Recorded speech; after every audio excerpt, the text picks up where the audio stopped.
Okay, so the thing I was gonna do with my mom ended up getting rescheduled for a couple hours or so, and it's still March 19th, so Miyajima. So let's just get back into season 8, shall we? Which, real quick, rock hard friendship. It's actually called the Mod Couple. And Shooby-Doo or Shooby-Don't is actually called Surf and or Turf. Now we get to an episode whose name I actually remembered anyways, but double check just to be sure because my phone is charged. I can check it now.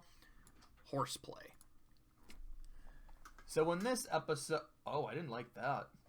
So the door to the room that I'm in just opened, and I was like, oh, okay, it's probably one of the dogs. Maybe they need to go outside again, and there's nothing by the door. So I know I've said before, it's like, man, maybe there's a demon around or some shit. Like, I don't know. He might have just, or she, or they, I don't know. But the demon might have just entered the room, so I don't know what the fuck be going on. But I do know what happened in this episode. So they are throwing a party at a celebration about, I think it's to honor the first time Celestia ever raised the sun. I don't remember what the number was. I don't think it's the 1,000th year, because it's been, 1,000 years in between Luna being put in the moon was episode 1. So maybe it's like 10,000. I don't know, some shit. But it's to honor all of that. So they want to put on a play. And they're like, hey, it'd be a great idea if Celestia was in the play and she played herself. It'd be a fun thing for the princess. It'd be a really authentic part for the role. Let's do it. Celestia's like, dude, yes! When I was a filly, I loved the arts. I loved the theater. Like, I would love to be able to do this. And getting to play myself would be really fun. And, bless her heart. Bless her glorious, luscious, flowing mane. She does not have an acting bone in her body. She's terrible at improv. Like, she doesn't even understand yes and. Her ability to act is horrendous. It's a complete disaster. The Remain 5 and Spike are telling Twilight, okay, Twi, here's the thing. Celestia is terrible at this. I get it. She is the princess. She is still someone that we need to respect. We can't put this on in good faith. This is a terrible show that will reflect poorly on us, and it's such a bad performance, it will reflect badly on her. And I will just go ahead and say, I don't mind the idea of her being a bad actress. Like, I don't think it's like, well, she's a good politician, she knows how to smile and wave, she should be able to be good at acting. I think it's a different kind of performance, so I think that's believable, at least for me it is. But Twilight's saying, no. She is, like, she's someone important to me, and I want to do this for her. This is not just, hey, it's the princess, and if we make her look bad, we're gonna get executed. It's like, look, this is my mentor. This is my friend.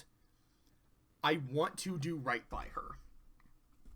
And if I just tell her, so we're doing this whole thing in your honor, but you're really bad at it, so you're fired, that would make me feel bad, and it would make her feel bad, so I don't think we should do that.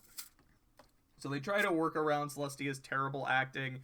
It doesn't work. There's this one line where Pinky's in charge of the special effects and, like, making their sun, and at one point she buys these fireworks. She's like, yeah, why would fireworks I bought in a dark alley at midnight from the Great and Powerful Trixie be a bad idea?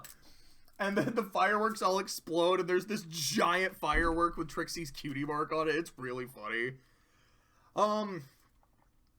Celestia overhears... Sorry, like, my mouth is very wet. I don't like that. I'm gonna drink some water. Hopefully that'll fix it. Yeah, but let's make my mouth more wet.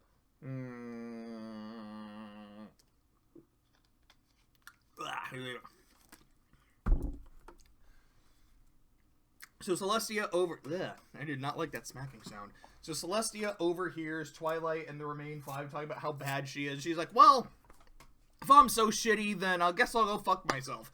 So she flies off. Twilight goes to find her. It's like, look,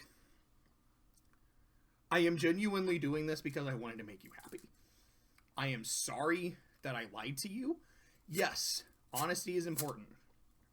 Yes, that is something I learned from you growing up.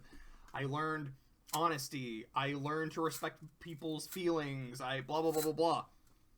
I just wanted to make you happy. And I'm sorry that I failed to do that. So Celestia forgives her, and she does not act, but she does help with the show behind the scenes and whatnot, and the play goes off well, and people really like it. At the end, she's like, you know what? You Six and Spike will never have to call me princess again. And I'm thinking to myself, oh, that's kind of sweet. It's like, you don't have to call me that anymore, because I'm not just your princess. You are all genuinely my friends. But that's not the direction she goes. She says, you don't have to call me princess because I'm stepping down. I'm retiring. I am going to dedicate my life to the arts. To which everyone's like, oh, what? Like, see, I'm not too bad of an actress. I gotcha. And I think that's pretty fun. And looking ahead to season 9, I'm like, huh. Maybe that wasn't a joke. It might be what is the term? It's Schrodinger's joke. When you say something, like, you say something, and it's kind of depending on how it's received. Either you're like, hey, I was just kidding. That was totally a joke. Or if it's received well, like, no, like, I'm serious. Let's do it. That might have been a Schrodinger's joke. Like, yeah, guys, I'm thinking of stepping down and just retiring and enjoying the rest of my immortality. Okay, that was not well received. I was kidding. Gotcha. But anyways, I'll put it up here. I don't think I would quite put it up here. I don't think it was as funny as this. Not to me.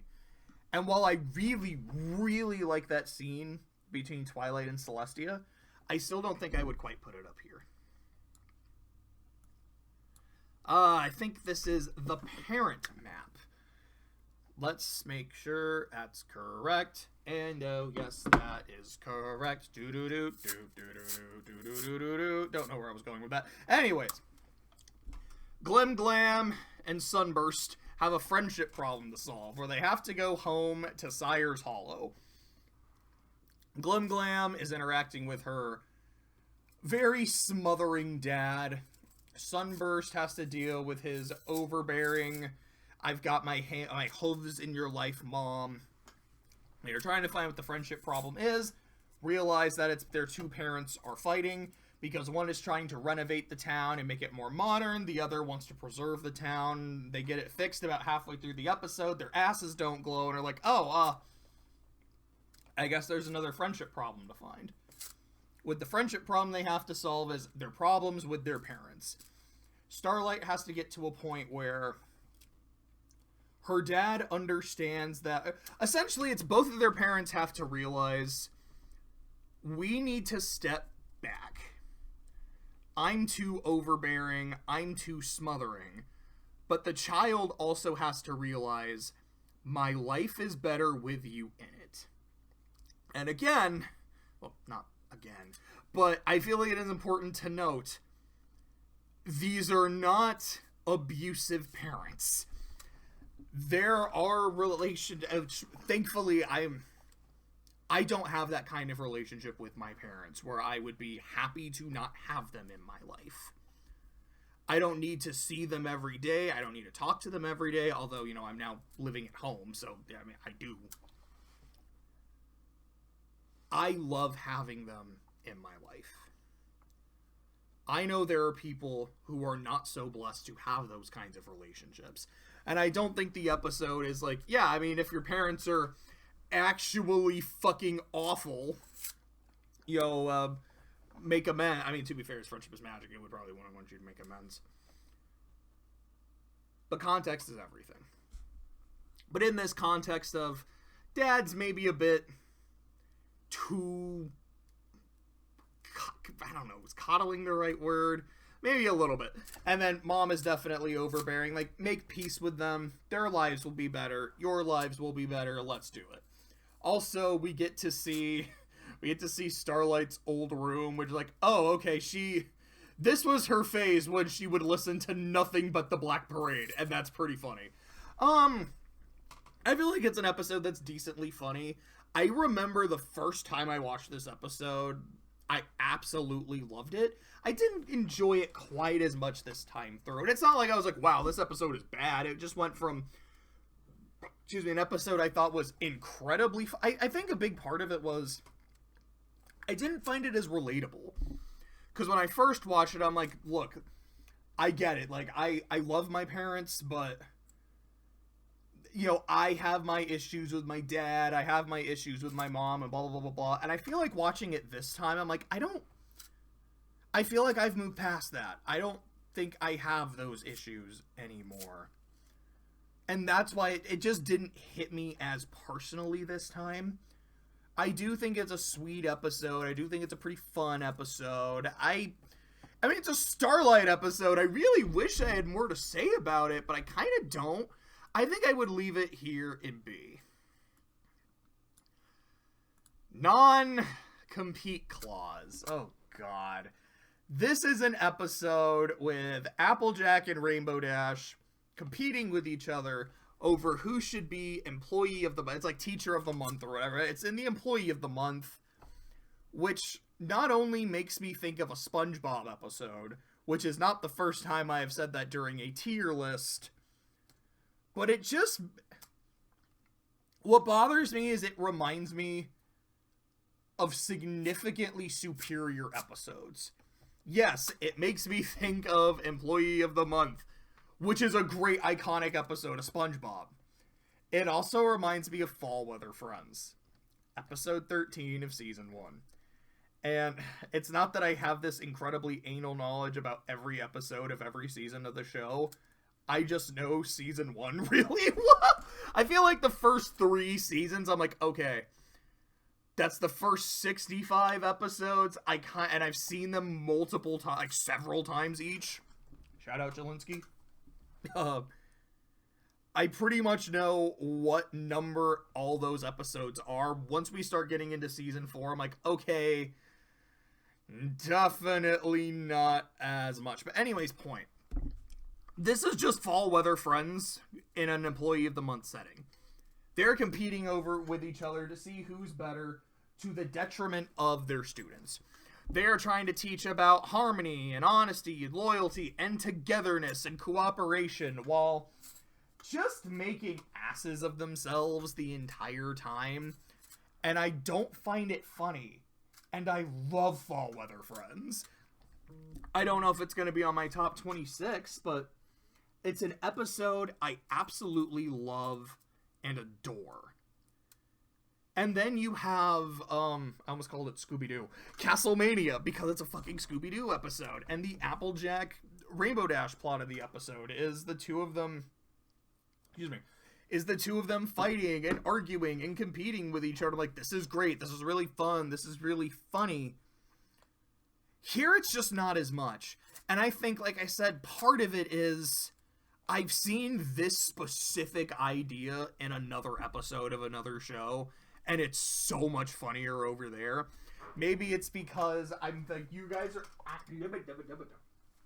don't know why I'm getting so tongue-tied so easily. I think part of it is you guys are actively... what the fuck? Hold up. Let me drink some water.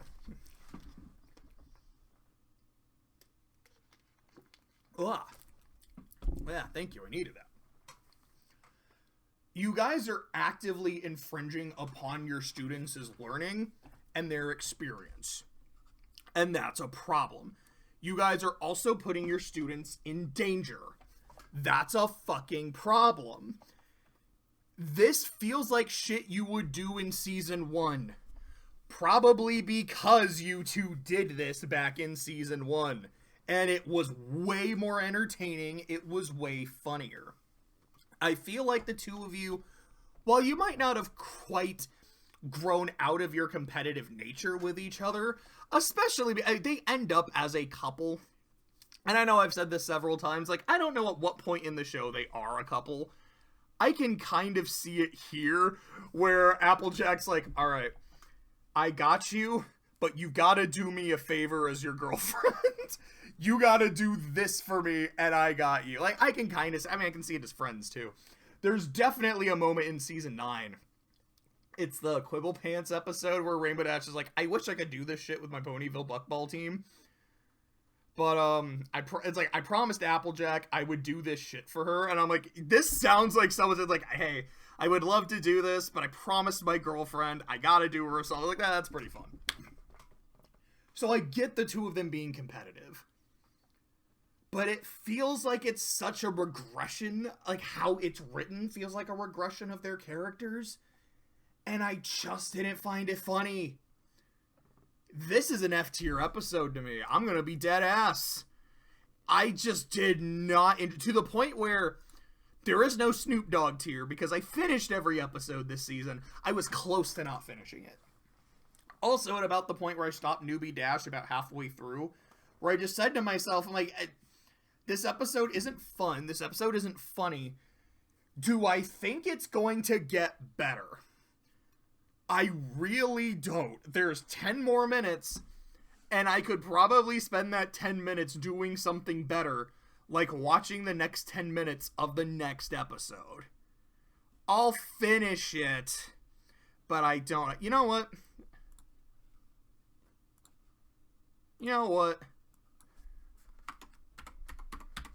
This is the bottom of the fucking barrel for this season. If I really was at that point where I'm like, dude, this is not even worth finishing, but I did, it's gotta be down there. It really does. Moving on to the next episode. Okay, I don't remember what this episode was called. Something about love and sweets and something. The breakdown. Definitely nothing to do with sweets here in the title. So this is an episode about our D&D playing trilogy, or trio. Or, our O&O, because it's Ogres and Oubliettes. Discord wants to have a guys' night so he can play O&O with the boys. However, it's Hearts and Hooves Day. And Big Mac has something special planned with his girlfriend, Sugarbelle. He is specifically has something planned in the barn. Which, out of context, if you just say it's like, yeah, I got something real special for her in the barn, like, oh my, Big Mac. But, he's got, like, a little, like, thing for the two of them, and so he baked the invitation into a pie. And he gets it sent, and he doesn't write on it, Sugarbelle. He draws, like, some sugar cubes and a bell. So it ends up getting delivered to Sweetie Belle, who does not notice from Big Macintosh. It's just like oh, that's right. Because they don't eat into the pie to actually get the invitation. They just get, hey, someone on Hearts and Hooves Day delivered me a pie. I have a secret admirer. I don't even know if she's the one who thinks it. It might have been like Scootaloo or Apple Bloom. So their part of the episode is the three of them trying to find out who it is. And there's this really funny scene where Scootaloo goes up to someone and is like, hey, did you, like, I don't think they're directly saying it's like, did you give it to Sweetie Belle? But they're like, hey, any secret admirers? Apple Bloom does it to someone. And Sweetie Belle goes up to Snips and Snails like, hey, by any hypothetical fraction of a chance, did you guys send me anything today? It would be totally understandable if you did. It'd be very preferable if you didn't. Like, because when she's like, did you guys send me something? Please say no, please say no, please say no. I thought that was gold. Like, I want to know who likes me. I hope to God herself it's not you two. Like, damn. Girl's got standards. I gotta respect that. Like, she was into Justin Bieber a season ago. She ain't into these fucking dunderheads. So, meanwhile, Spike and Discord are having this conversation just about love. And Spike's like, dude, I believe in love. Love is awesome. Love is all around. I feel it in my fingers. I feel it in my toes. And Discord just says, I don't fucking believe in love. This is dumb. This is stupid.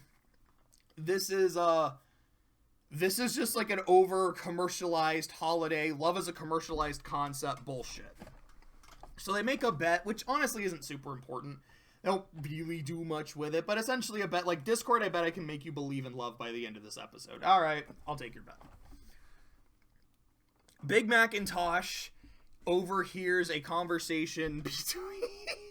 Sorry, I'm remembering the payoff to a joke in this episode that I think is great. Pin in that, where he overhears a conversation between Sugar Belle and Mrs. Cake, and Discord and Spike overhear it too, where Sugar Belle's saying, like, you know, I'm gonna have to have a conversation with him, you know, we need to talk, and I'm gonna tell him we're through. And she's, like, smiling the entire time.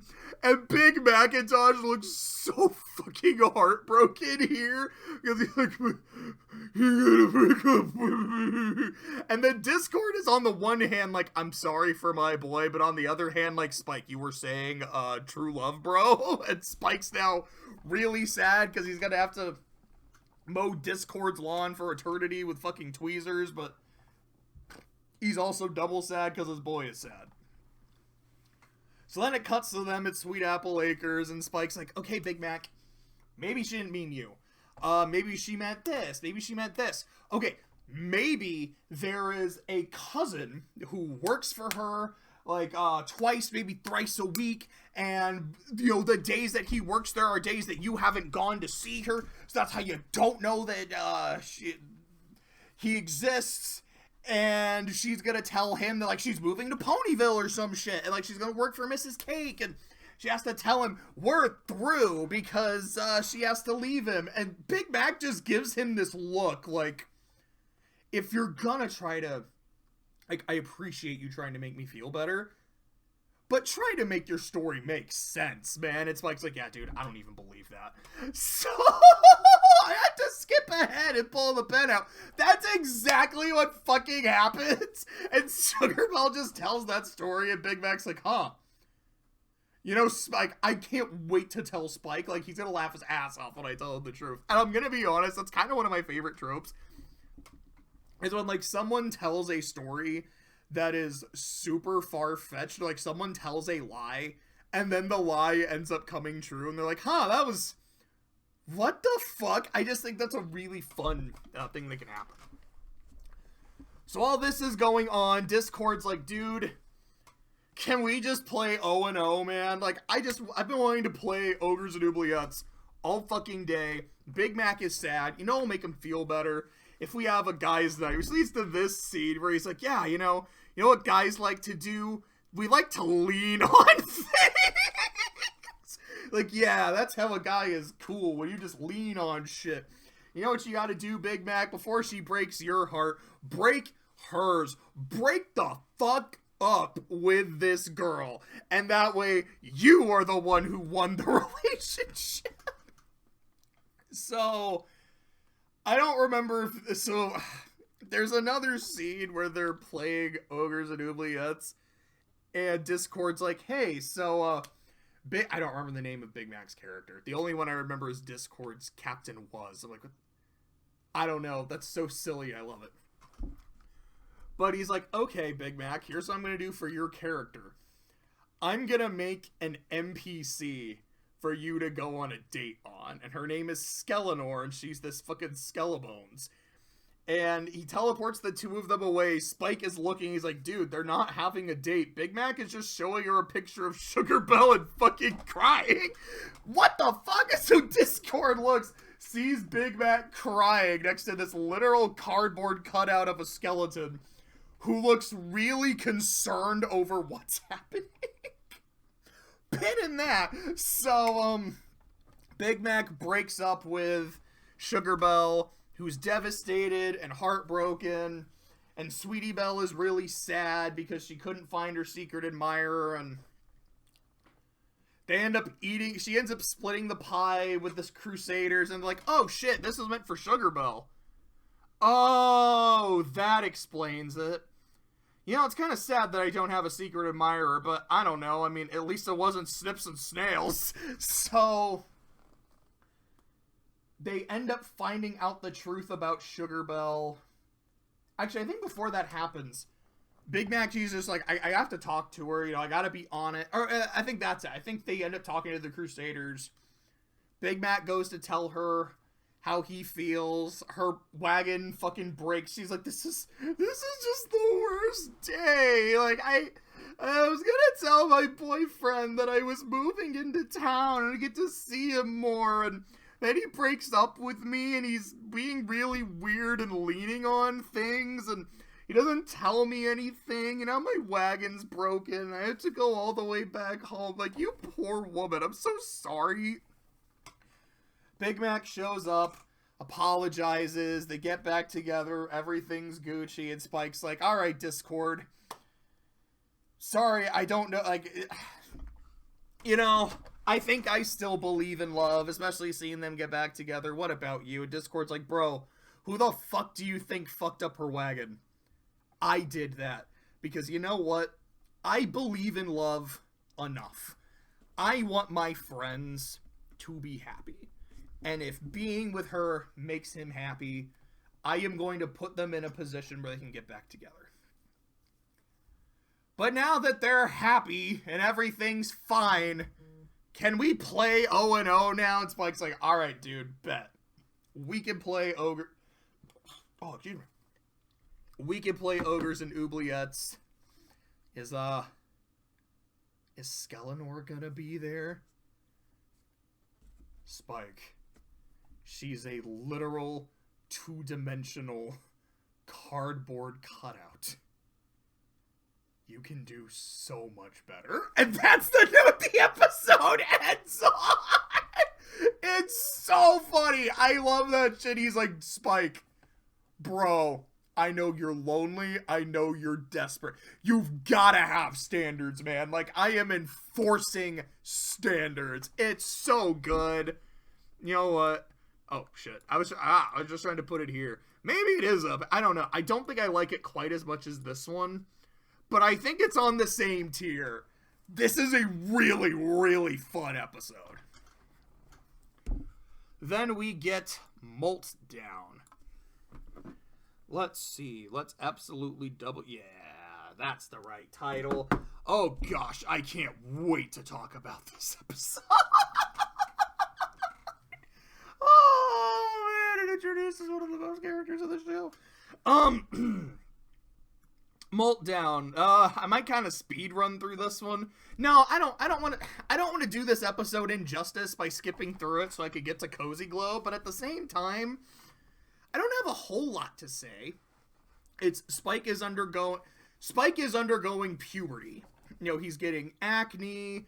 Like his voice is changing. You know, I didn't even think about that he's getting acne and his voice is changing. Like, yeah, he is dead ass one. Like, no shit, I figured he is growing up. He's going through puberty. I was like, oh no, that's actually some one-to-one shit. That's kind of fun.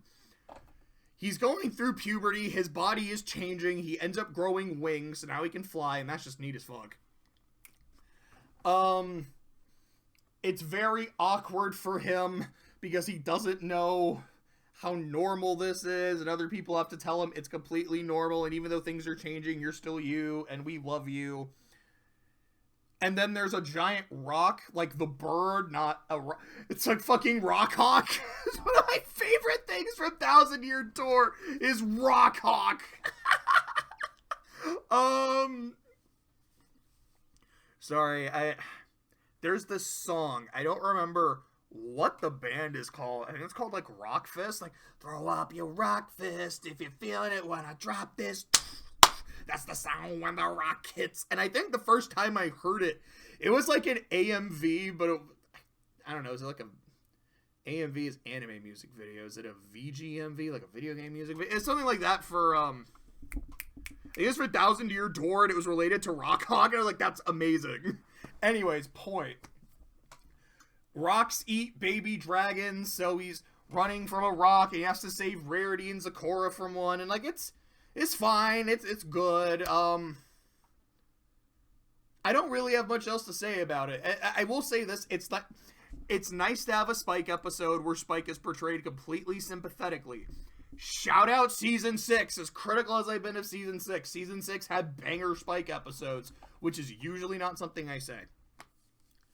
I love seeing an episode making him sympathetic, emphasizing his good qualities, but I like the actual literal growth.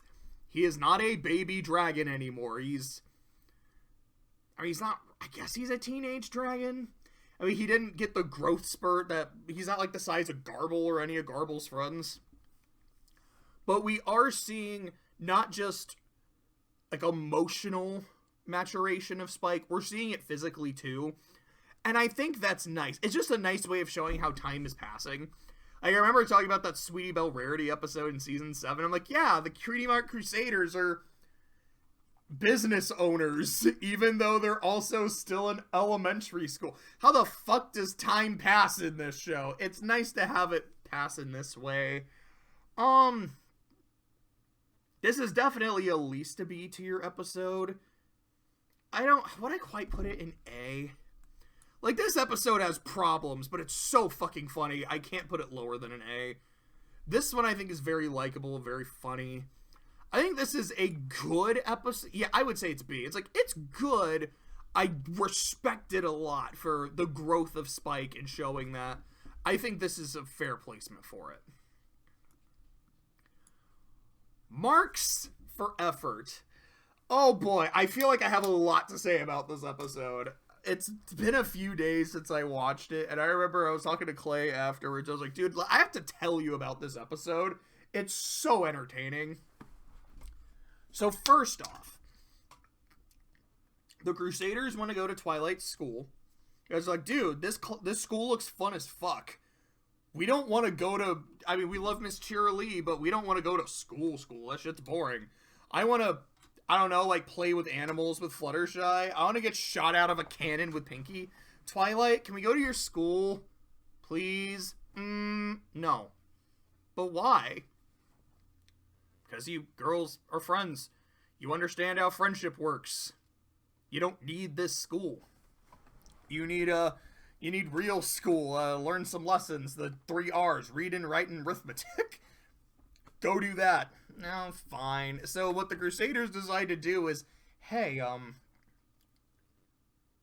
what if we act really terribly, as Charles Barkley would say, showing that we still need friendship lessons, and they have to let us into the school. Oh, good plan! So, Apple Bloom starts not doing her chores, not putting anything away, which makes Applejack really pissed. Apple Bloom's like, well, Applejack, maybe I still need to learn friendship, and I should go to Twilight's school.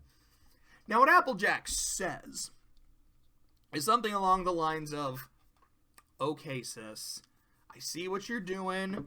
I understand what the thought process is. You want to go to school and be friends and, like, have a good time. Tell you what, here's your first friendship lesson. Go pick everything up and get back to work. And we'll teach you about responsibility. What Applejack is actually saying, if you read between the lines a little bit, what she's saying is, girl, if you don't get your ass up in 2 seconds, I am taking you to the woodshed and you are going to pick the switch I use to beat your ass. Like, I could just feel Applejack's like, I am so close to kicking your ass right now for this blatant disrespect. She was not having it. Sweetie Belle tries a different approach with Rarity, which is, can I go to school? No. Can I go to school? No. Can I go to school? No. Can I go to school? Sweetie Belle, I swear to God above, can I go to school? No! It's just annoying the fuck out of her. And Rarity at one point, it's like, you keep saying the same shit. I should call you Repeaty Belle. I'm like, I don't know. They gotta laugh at me. Scootaloo, being clearly the brains of the operation, just put on some fucking Groucho Marx glasses and just snuck into one of Rainbow Dash's classes, where Rainbow Dash is telling the story about something that happened in the movie, because the movie is unfortunately aggressively canon. And as she's getting to the climax of the story, Scootaloo finishes the story, thus stealing Rainbow Dash's thunder, leading to Rainbow Dash getting really upset and kicking her out. Which is funny to me, because I kind of think, would Rainbow Dash have done that? Like, did Rainbow Dash see Scootaloo with the glasses and think, hey, a new student, this is fine? Or did she say, that's just Scootaloo and I don't care, it's fine, it's whatever, let the kid be happy? And as soon as Scootaloo, like, ruined the story, it's like, okay, kid, this is a problem. I kind of like to think the latter. I think that's way funnier. So, the Crusaders are in the clubhouse like, man, this shit didn't work. What do we do now? Oh, actually, I think after this was, they tried to stage a fight between the three of them. And as their really fake, like, bad fake fight, yeah, they do that, and it's in front of Fluttershy and Pinkie. They're like, hey, I don't want to be your friend. Well, I hate you. Well, I hate you more. Good job on the acting, Sweetie Belle.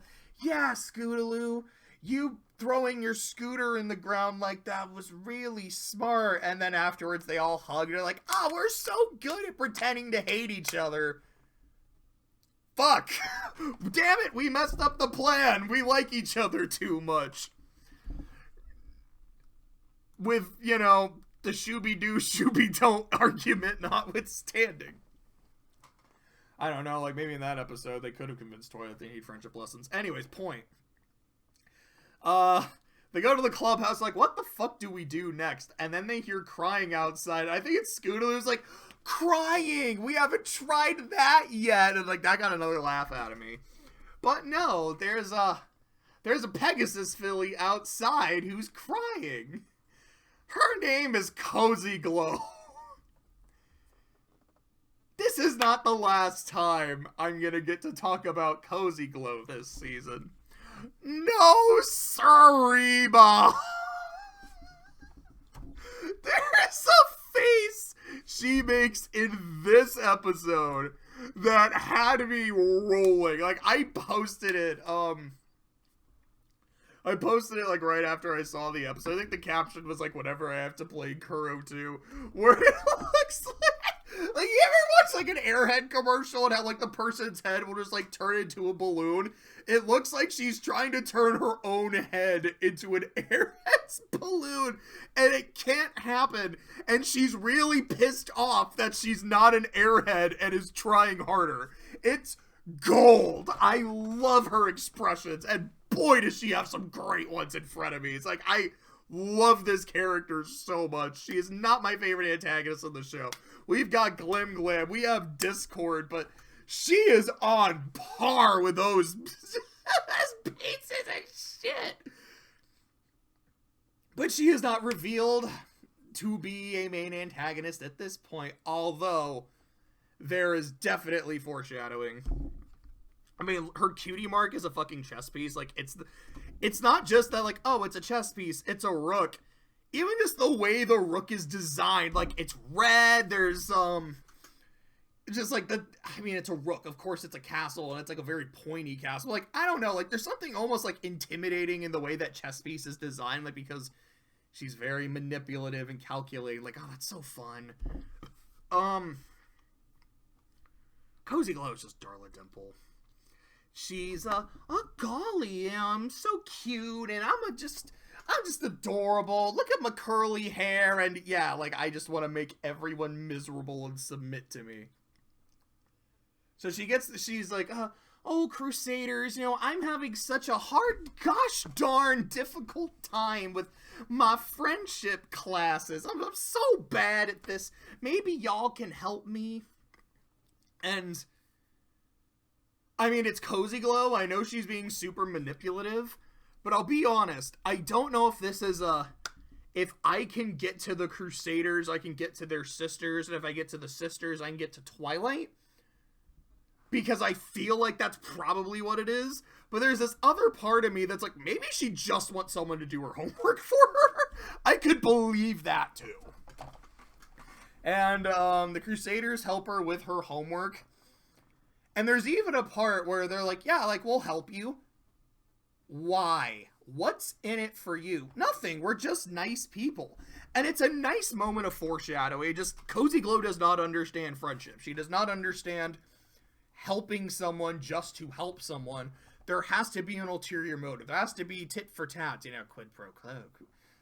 Clo. I was trying to say Quo and Clarice at the same time. Quid pro quo, Clarice. Or what is it from Scar? Quid pro quo, you're expected to take certain duties on board. Anyways, she is surprised and suspicious that someone would offer to help, but she takes their help. And you get a little bit of Cozy Glow-isms there, like Scootaloo is, what is it? I think it's like Bon Bon has a cactus, so she takes Scootaloo's helmet and puts it on the cactus. It's like, yeah, you solved the problem. You also made a new one by giving away my shit. Don't do that next time. Oh, golly, my bad. They help out Mrs. Cake with something, and Mrs. Cake does, like, I think she accepts it, but not the way that they thought, and Cozy Glow gets notably upset. You're like, okay, she didn't go full Cozy Glow, but we kind of saw it there. And I don't remember what the other problem is that Apple Bloom helped with, but I think there was something in there. I'm like, okay, there's maybe a little bit of a Cozy Glowism. So she does her homework. She does well on the homework, but there's a test coming up, and she's nervous about the test. So the Crusaders teach her and coach her, and then Cozy fails the test. Twilight calls the Simsa into her office, and she's like, okay, girls, this is low. I know you want to get into my school, and I know what you've been doing for the past day or so of, hey, let's make it seem like we need friendship help to get in. But the fact that you would tutor a student on friendship and teach her terribly on purpose so that she would fail, so that I would know you guys suck at friendship? That's fucked up.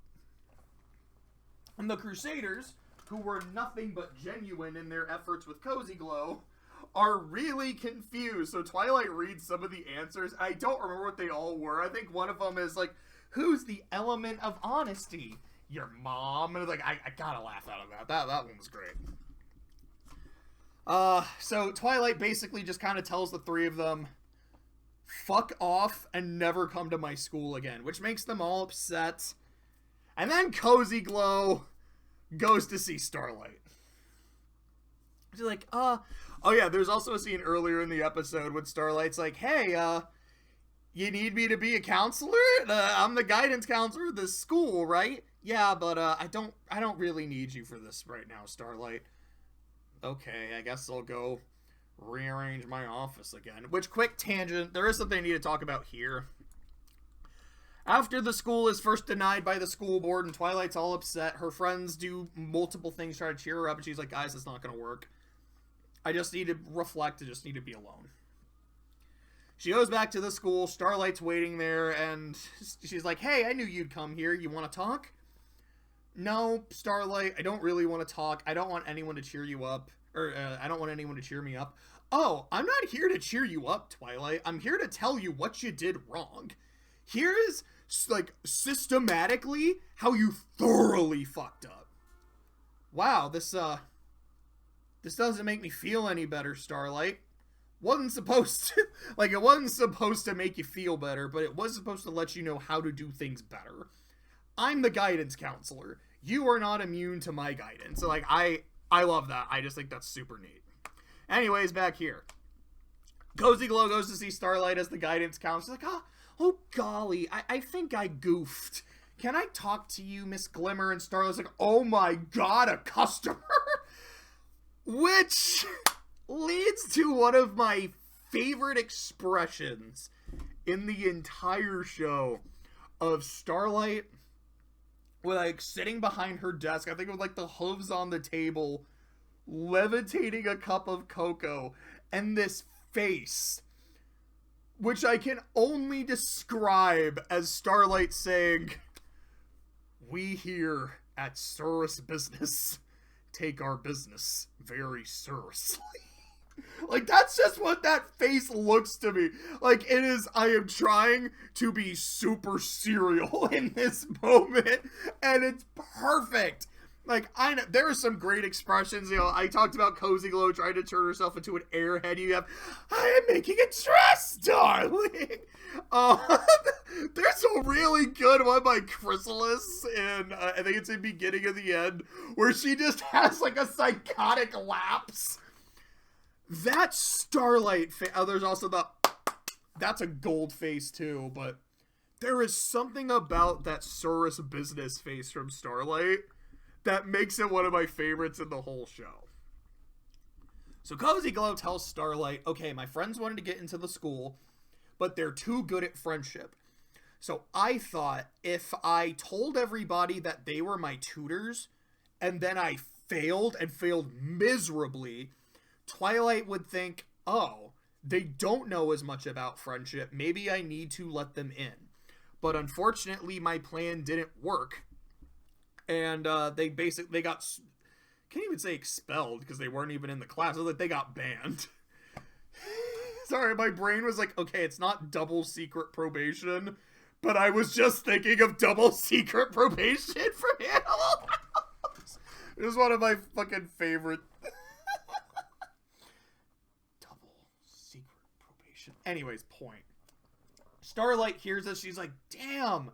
That is devious. Oh, that's such a good plan. I love that. Wait, service business, Starlight. That's, not something we adhere to here in the School of Friendship, Miss Glow. But, it seems like you had good intentions, so I'll talk to Twilight and see if we can help your friends, blah, blah, blah, blah, blah. So they do that, and the Crusaders get, like, degrees as honorary graduates and can occasionally come to the school and help out, and, like, that's the episode. And Cozy Glow is now, officially part of the School of Friendship, which, I mean, she'd already been, according to this episode, but now she'll show up in every couple episodes or so. So, this episode is funny. I think it is. I think the shit with the Crusaders is pretty fun. You have some great foreshadowing in Cozy Glow, and you get extra points for introducing a character that I'm very fond of. And you gave me one of, if not the absolute best face in the entire series.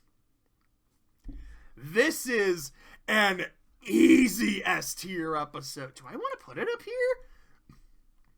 Because I was not thinking about this episode when I was saying, it's like, yeah, I've got a small handful of S tiers. This one might just be the best episode of the season. I love it. I really, really do. We'll see. I can't pretend this is anything less than an S tier episode. This might be my favorite episode of the season. The Mean Six. Let me drink some water before I talk about this shit. This unhinged episode, bro.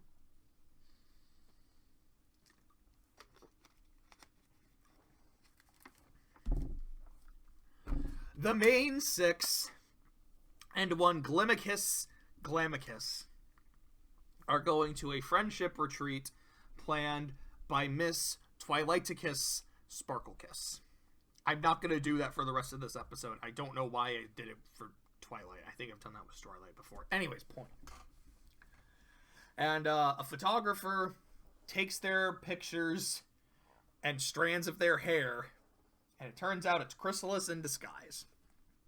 Chrysalis goes to the Everfree Forest and does some black magic ritual to make her own copies of the main six, theorizing that if these six are always a problem and they have the elements of harmony, why don't I make my own? And not just I have a changeling that turns into, like, she basically makes her own Rowdy Rough Boys of the main six. And like the Rowdy Rough Boys, it is not just, hey, here's a version, here's Blossom, but under your control. It is these corrupted, fucked up versions. It is more or less the discorded personalities of the main six from Return of Harmony. Which, as much as I love Return of Harmony, I'm like, oh man, you had me at hello. So Chrysalis wants them to get the elements of harmony, so she has the elements under her control.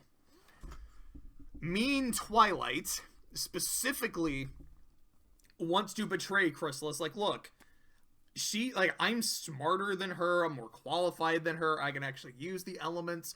Why the fuck would I work for her when I can work for me?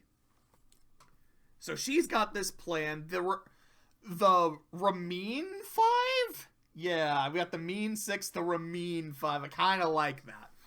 The Ramin 5 don't really have a plan. They're kind of more or less down with what Twilight's doing. They're just doing their own shit.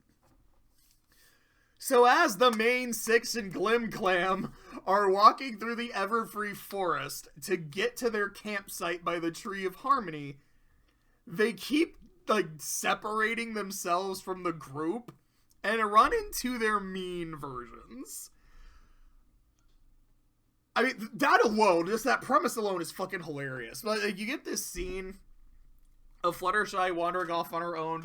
Okay, so there's this little fucking bird, and she's like, "Aw, little bird, you fell out of your nest and you need help going back home? Well, I'll be so happy to help." So she goes off on her own, and then there's a scene where mean Fluttershy runs into, like, the bird's twin, like, "Aw, you poor little thing. You fell out of your nest and have to go home? Enjoy walking, you piece of shit." And then there's a scene of the bird, like, Mulaning its way up the tree as mean Fluttershy is just laughing at the fact that the bird can't fly.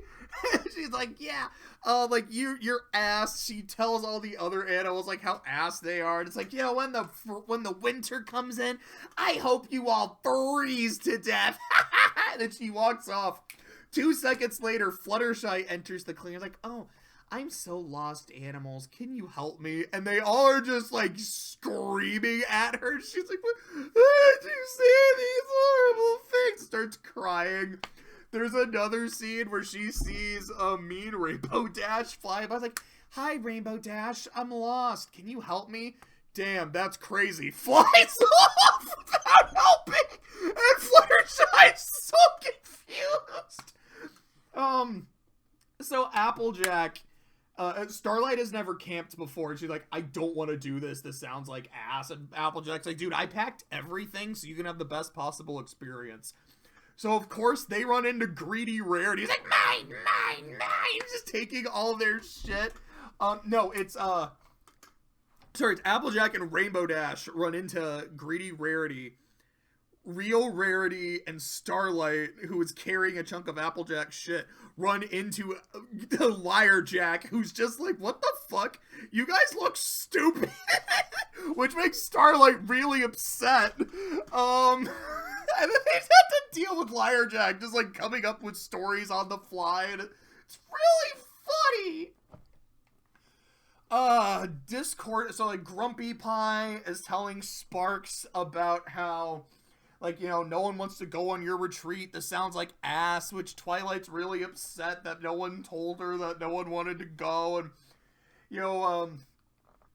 I don't know. What's Twilight's Discorded version called? Yeah, it's like Liar Jack, Flutter Bitch, Grumpy Pie. I like Rainbow Ditch. I don't really know what Rarities. I'll just call her Greedy Rarity. I don't know for Twilight. So I'll just say, like, Negatwi. I don't know. I don't like how it's the Negatch. Oh gosh, what a fucking meme. I won't go with that. I don't know. It's like, what's the opposite of Twilight? Sunset? No, that's a whole ass other character. Anyways, Evil Twi runs into Pinky and Fluttershy after Fluttershy is crying because the animals hate her. She's like, "All right, come on, you idiots, let's go." "Hey, Twi, like, Fluttershy's crying, like, we kind of need a second." I don't remember what she says, but, like, she talks shit, leaves, real Twilight shows up, and Pinky's like, "Oh, so now you want to be nice? What the fuck is wrong with you, Twilight? Why would you talk to your friends like that?"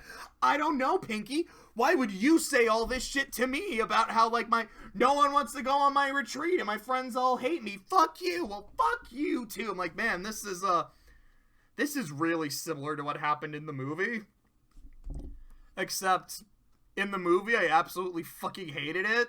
And here I feel like I could buy it a lot more, and the shit going on throughout the episode is so, like, it lives up to its title, The Means. It's mean, it's cynical.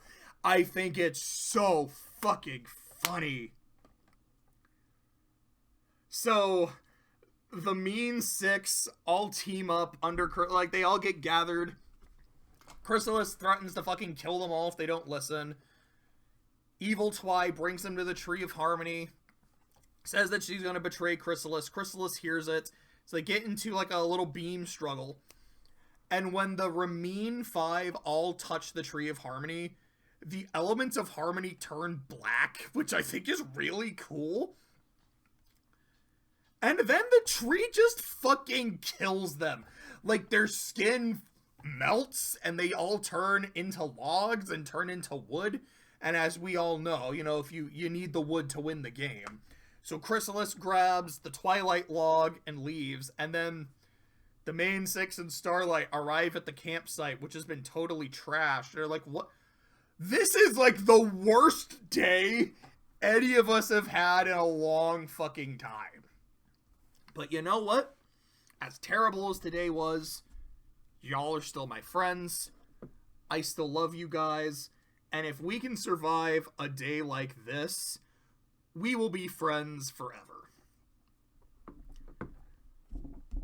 It has a sweet moral at the end of all its meanness and cynicism. It's just so fun. It's just wild. Like, this was an episode I was, like, when I said, like, I'm gonna rewatch all of Friendship is Magic, this is one of the episodes I was most looking for. Yeah, I think it is. I really think this is my favorite episode of the season. I just think it's a blast in how fucking deranged the whole thing is. If I have one problem with this episode, and then, yeah, maybe there's some scenes that are like, that's maybe a little too mean, even in a post-season 7 super cynical show. Kind of wish they hadn't all died. Because the idea of just like, yeah, here's an evil Twilight who's just as smart as as regular Twilight, but is a horrible person and is like a chronic backstabber. That's interesting. It's like, this could have been a very fun character. Like, if she had shown up, like, if she was one of the frenemies in season 9, there's potential there. And it's like, I don't think it's a super... Let me put it like this. I don't think it's like a, man, the fact that they did not do this, I think, ruins some of the show by any means. But I do think just, man, it would have been so, so fun. Who's next? That's Matter of Principles, right? Yep, a Matter of Principles. So, Twilight... Oh, that's how it starts. I was like, they have to leave for some reason I don't remember. Okay. So this is what's going on in the episode. Discord wants to be running the school for a day, a week, whatever. So he makes all of the Main Six, and Spike was left behind, because I think Spike was still with Starlight. That sounds correct? Yeah, that sounds correct. Okay. So the Main Six's asses all start glowing. Like, oh, friendship problem. This is where the friendship problem is. Let's go! Starlight, you're in charge. Discord fucked with the map to make it seem like there was a friendship problem they had to go solve, because he wanted to be the one in charge instead. So because Discord is not, which we don't learn till literally the very end of the episode, but because Discord wanted to be in charge and was not, he says, okay, Starlight's my friend. I don't care. I'm going to ruin her day. I am going to do everything in my power to make her stint as principal terrible. But I'm not gonna tell her that it's because I wanted to be in charge instead. Starlight is doing the best she can. She's like, okay, Discord's my friend. It's totally fine. He's just kind of fucking with me. And Spike's like, okay, he's just fucking with you because this is what Discord does. but he's maybe going too far. Like, I don't know, maybe you should talk to him and blah, blah, blah. And Starlight's like, no, I got this. And at one point, she banishes him from the school and just, like, sends him to the Shadow Realm. No, it's not. Okay, let me rephrase that. It's not that she sends him to the Shadow Realm. She just dematerializes him. And then he's like, did you just kill Discord? No, I just banished him from school property. You know you made it worse, right? Yeah. And then Discord's spirit appears at one point. It's like, yeah, you banished my body, not my soul, idiot. And then just starts haunting them like a fucking poltergeist. It's...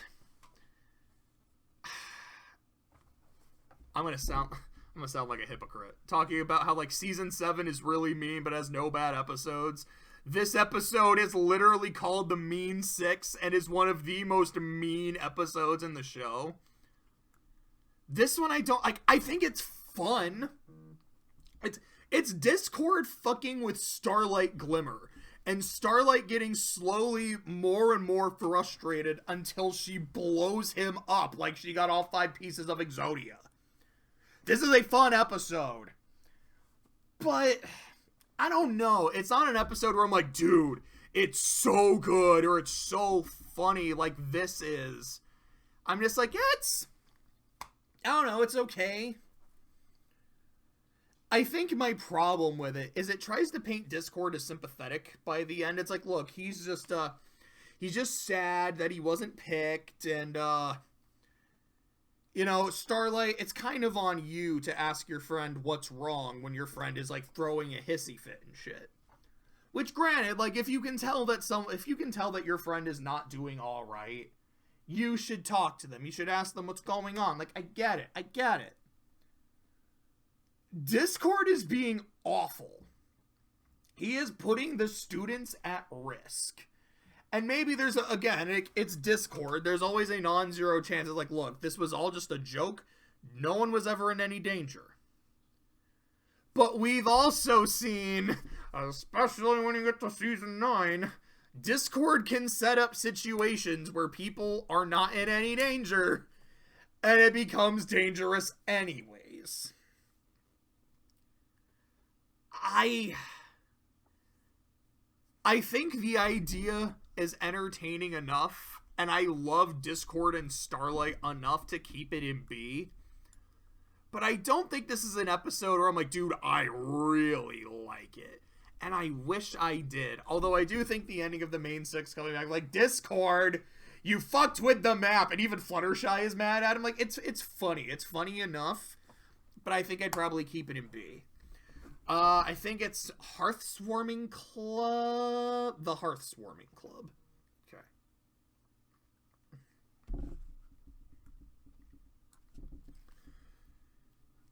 Let me drink some water. Glug, glug, gug, gug.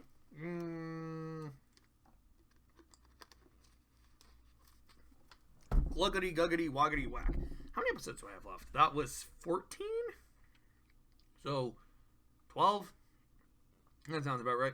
I maybe do a couple more, and then I think I'm probably done for this session. And maybe the next time I record, it'll actually be spring this time. I don't know. But, you know what? We can't talk about the Christmas episode in spring, alright? Yo, we gotta do it. We're still in winter. So, this episode, the school is gonna go on Christmas break. The school is gonna be closed during that time. So, students are all gonna go home. However, someone dresses up in a hood and a cloak and fucks with the star on top of the tree. I don't remember exactly. It was like the fire of friendship or whatever. Like, they fuck with the star on top of the tree, kind of make a giant mess, and no one is fessing up. And they're like, okay, it's Twilight, Spike, and Rainbow Dash. I think Spike is there. But Twilight and Rainbow Dash are the 2 teachers on duty. One of you 6 mess things up. Excuse me. So here's what we're going to do. We will give all of you a chance to confess. Whoever did it, confess. And we won't be mad. If no one confesses, all of you are staying behind over break. I will use my authority as head mayor to make that happen. So, No one confesses. He's like, all right, close your eyes, everyone, every creature. If you did it, raise your hand. All right, that didn't work. Okay, so we're just going to call y'all in one by one, and we'll ask you some questions. So you start with Gallus, and you actually don't see it from that perspective. You just see it of the Renew 5? I guess the Renew... Anyway, the remaining 5 of the new 6 cleaning up and talking about their I like the way you do that right there. Talking about their Christmas stories, their traditions. You got Ocellus, who's, the more studious and technical one, talking about how, we gather and we sing carols. Carols. Yeah, that's kind of fun. How their interpretation of Christmas traditions was at times a little too literal, but hey, we still had a good time, and that's our tradition, and it's great. Smolder talks about dragons and how dragons tell stories, and whoever tells the best story wins. And the winning story last year was a dragon lord invited an outsider to come join the dragon lord and his family for Christmas. And the outsider saw the dragon lord's scepter and took the scepter and thus became the new dragon lord and told the dragon lord that he got to be an outsider now. And that's how the story ended. To which her friend's like, that's the worst, most awful story I've ever heard. How did that win? Because we're dragons.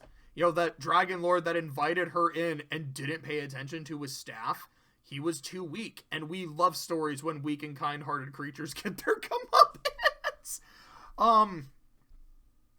I don't remember what Silverstream talked about. I'm gonna be dead ass.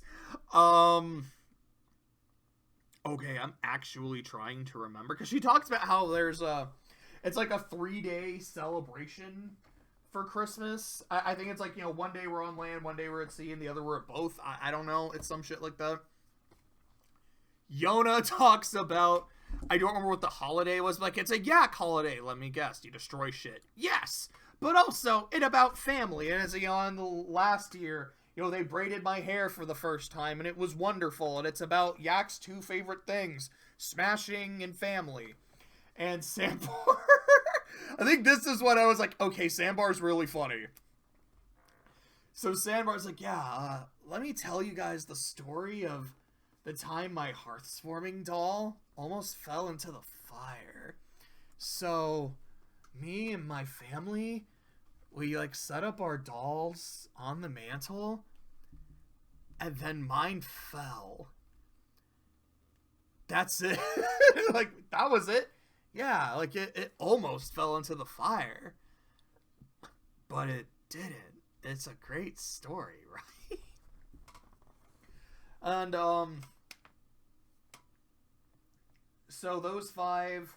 Or there's a point of, when everyone's done telling the story, it's alright, did anyone confess, Twilight? No, no one confessed. Come on, you piece of shit. You did it. No, I didn't. You probably did it. No, they did it. So, the 5 of them all start fighting and arguing as Gallus is in the back just going hey guys, blah, blah, blah, blah, blah. Guys, shut up!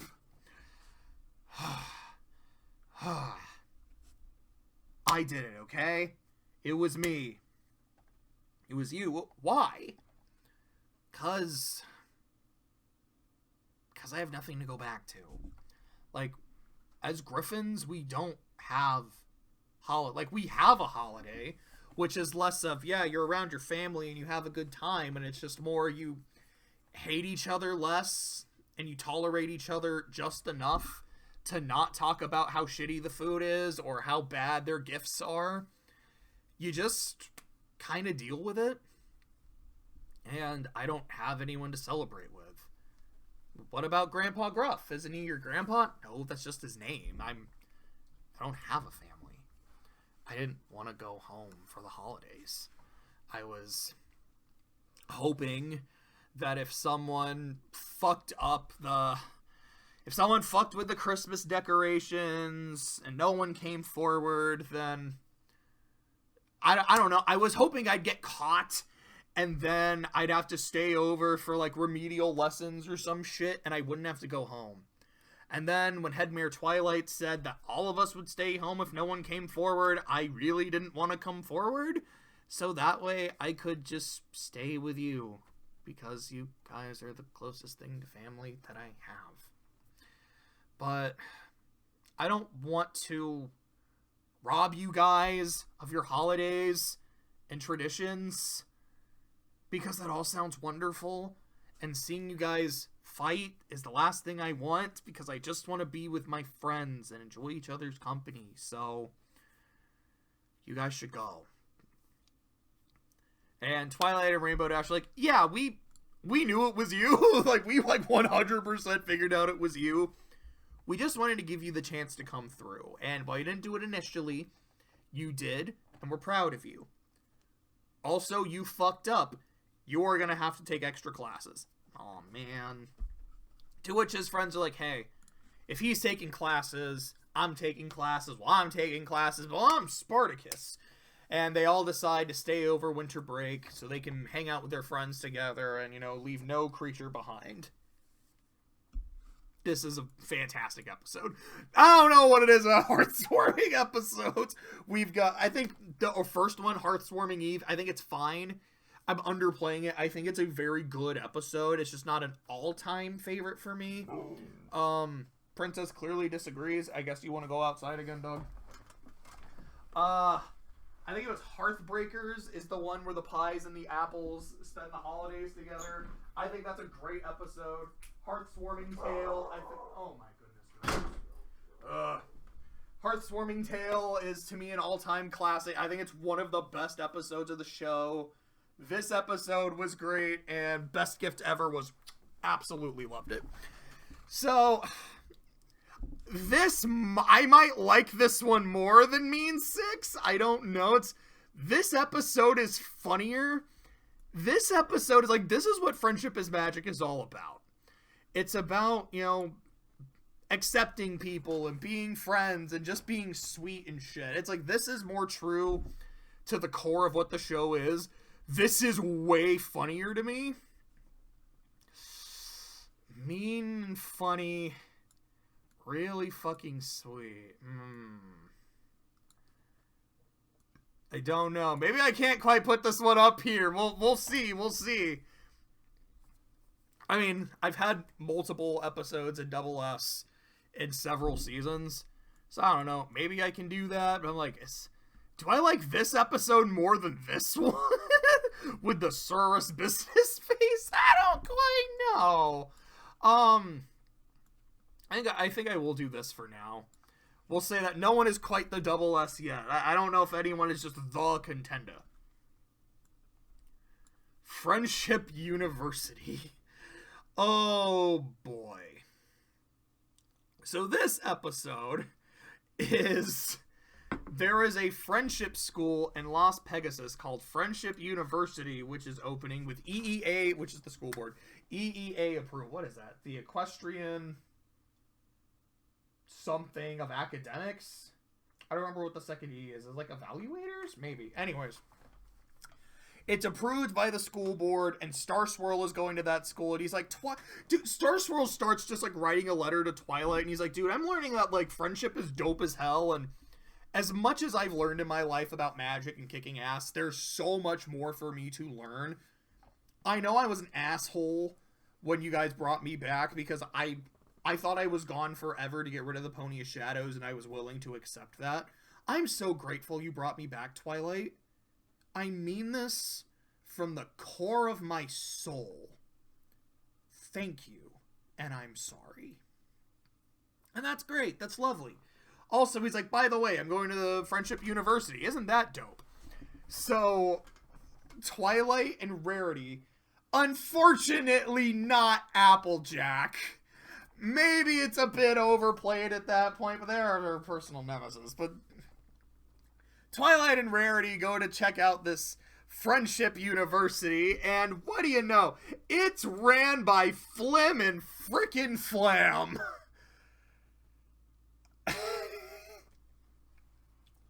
So, unlike their appearance and Viva Las Pegasus, and unfortunately, Best Gift Ever, they do have a song. So they're singing about, like, yeah, like, we're running the Friendship University, which is better than just a school. And look, Twilight Sparkle is here, the Princess of Friendship. If she's here, it means we're legit. And we're accredited. Yes, that too, Flam. And it's just them being themselves. It's great. And yeah, Chancellor I don't know if I named him earlier, but Chancellor Naysay, the brain school board guy's like, yes, Princess, I've accredited them because I hate you and blah, blah, blah, blah, blah. And Flim and Flam are essentially saying, it's like, look, we opened up a school of friendship and we're teaching. Oh, also, you can learn it in half the time. It's like, we're better and more efficient than Twilight School. And Twilight's convinced it's a scam. Rarity's convinced it's a scam, so they go undercover. Where Twilight, puts a post-it note on her cutie mark and wears an eye patch and just calls herself Eye Patch. And Rarity has, like, a whole outfit and shit. I guess that's Journey trying to come inside again. There we go. So Rarity has a whole outfit, and her undercover name is Plainity. And she becomes Flam's star pupil. And, from doing the work and all their worksheets, they're like, huh, you know, this school actually seems kind of legit. The lessons they're good. They're real. Maybe a little familiar. But genuinely good lessons. Maybe they're not so horrible after all. And then it turns out that Flib and Flam they are running a scam, because as much as they say our school is free, tuition is free, but the actual work itself isn't.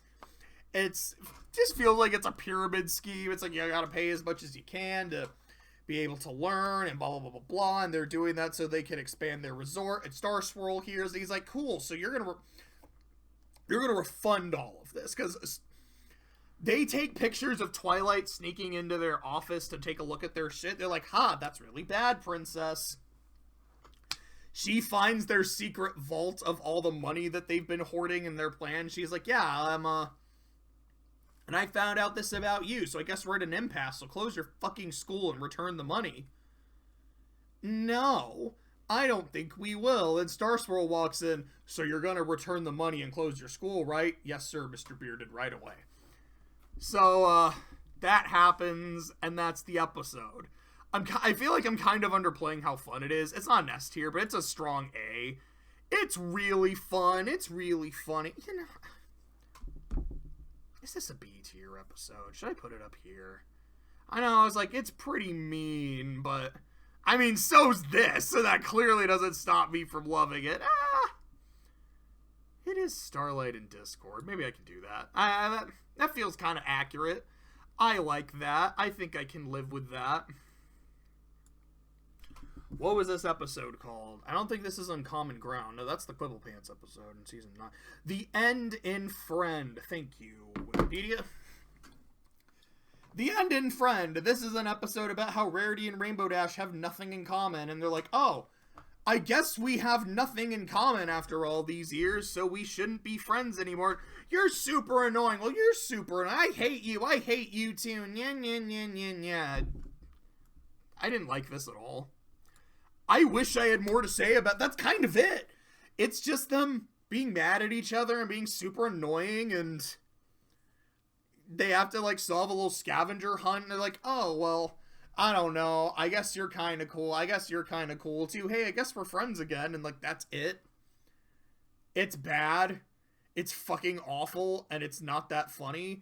It's funnier than this, and I feel like I'm slightly less insulted here.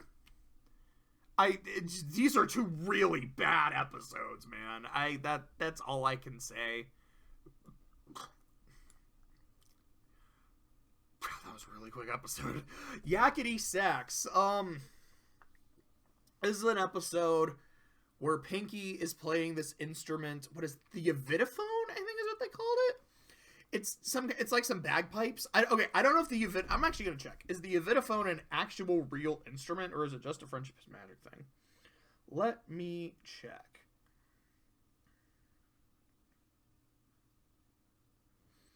Nope. It looks like it is day 80 of watching all the French. Looks like there's like a Reddit thread about that. Anyways, point. This is an episode where Pinky is playing the bagpipes. And no one enjoys it because it is incredibly annoying. What the episode... I think this feels like a season 1 episode, and I mean that in a bad way.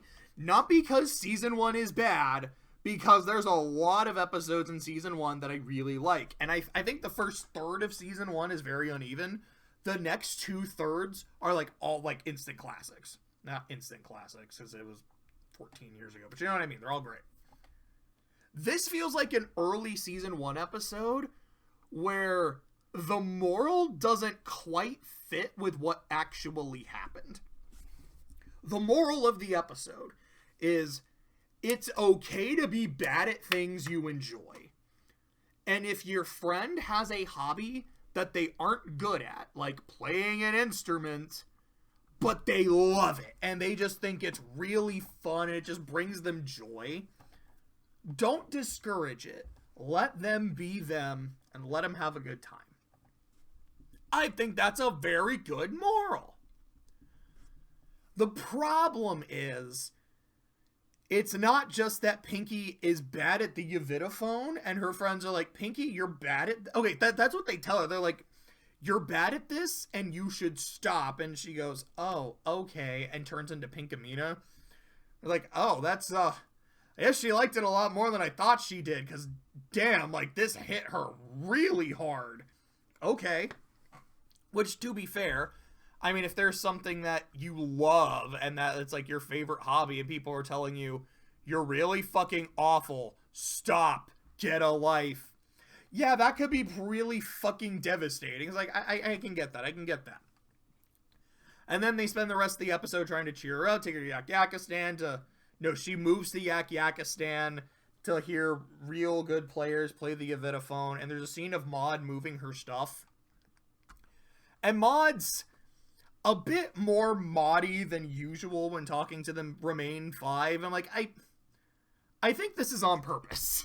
I think she's like, you guys broke my sister's heart. I know that we're not friends, but y'all are friends with her. You know what you did wrong. I'm not really gonna let you guys get away with this. With all due respect, fuck you. That's kind of how it feels, and I'm not gonna lie, I kind of love it. But, Pinky plays the Yavitaphone in front of the Yaks, even though Yaks need things perfect. But the Yaks celebrate it, and she's like, wait, but I'm bad. Doesn't matter that you're bad. The Yavitaphone is about passion. It's about enjoyment and love and life. Anyone who plays the Yavitaphone with as much love as you, that's what we need as Yaks, and that's the episode. And I'm like, that's great. But there's that, you know, pesky first third of the episode, where it is not just that Pinky is playing the Yavitaphone and it's not very good. She is actively disrupting people and being obnoxious. Rarity is trying to sew, and Pinky will, like, go into her house and play the Yavitaphone and distract her. She will play the Yavitaphone at Sweet Apple Acres, and it's so bad it causes apples to explode, which is really funny. Fluttershy is, like, sleeping at night, and her animals are asleep, and she plays the Yavitaphone in the middle of the night to wake them all up. And it's not that her friends are like, man, she's really bad, we should stop it so she can, you know, get a better hobby. It's, she's so bad, and she's annoying. We need, like, she is actively disrupting our lives and the lives of the townsfolk. We need to stop this. Because that's a different moral. Again, like, I have no problem with the idea of, like, look, if someone is bad at something, let them keep doing it so long as, you know, it makes them happy. But there is that caveat in that context of so long as it doesn't hurt other people. Where here, it actively is. There's also a lesson to be learned in, if there's something you love that is genuinely hurting people and making their lives worse, you should do something about it. It's like, yeah, don't go to someone's house when they're working on a project and distract them. Don't go to someone's house in the middle of the night and disturb their sleep. This feels like Ghostbusters, which is, hey, what's the moral? You know, don't be too arrogant, don't be too cocky, because no one likes an arrogant prick. What's the actual plot of Ghostbusters? A traveling magician was doing a bit, and the main six, not even the main six, it's 3 of them, got really uppity and started heckling the performer, and the performer took exception to that and then showed them up, and somehow she's the villain here.